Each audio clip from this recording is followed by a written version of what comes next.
Hello বন্ধুরা, আজকে চলে এসেছি আমেরিকার বস্টন শহর থেকে আরেকটা নতুন ব্লগ নিয়ে তোমাদের কাছে।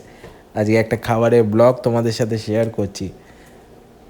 কালী পুজো বা দিওয়ালির দিন বানিয়ে ফেলেছিলাম ঘরেই বিরিয়ানি। প্রথমবার ফার্স্ট টাইম ট্রাই করেছিলাম বলে চিকেন মাটন দিয়ে বানাইনি, এগ দিয়ে বানিয়েছিলাম। আর সাথে ছিল আলু। হ্যাঁ, বাঙালি কলকাতা স্টাইলের আলু না হলে ঠিক জমে না, তাই না বন্ধুরা?